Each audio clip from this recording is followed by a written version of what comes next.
weeks ago, which tells me this isn't just random chop. When volume expands like this, volatility usually follows, and that's why the current zone really matters. We're no longer in a quiet accumulation phase. Price is actively being traded, and that means moves up or down can accelerate quickly once a key level gives way. On the daily time frame, the first thing I'm watching is how price is reacting to the previous support area in the low 400s. That zone acted as resistance during the run-up and then flipped into support during the pullback. So far, buyers are still defending it, but the bounce has been a bit cautious. Above price, the mid to high 400s remain a clear resistance area. This is where momentum stalled before, and it's also where sellers stepped in aggressively. All trend indicators on the daily are no longer in full expansion mode like they were during the impulse up. Instead, they're cooling off, which usually means the market is deciding whether this was just a corrective pause or the start of something deeper. We're not seeing strong downside momentum yet, but we're also not seeing the same strength that pushed price up so quickly before. When I drop down to the 4-hour chart, the structure becomes much clearer. Short-term Zcash is trying to build higher lows, but it hasn't fully reclaimed the key trend zone yet. That's important. For bulls to really take control again, price needs to push back above the mid 450 to 460 area and hold it with strength. If price breaks above that zone and the 4-hour closes start holding above it, that usually opens the door for another continuation move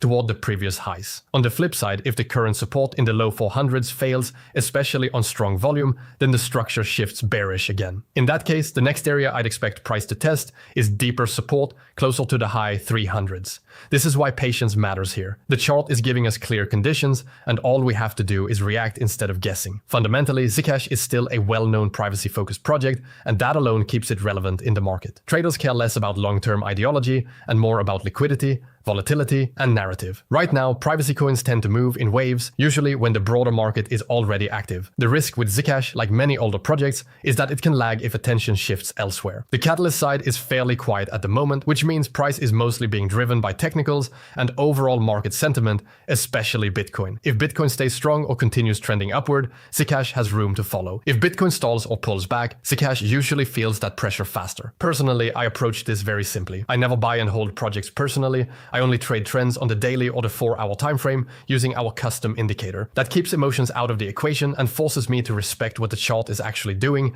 not what I want it to do. Right now, Zcash is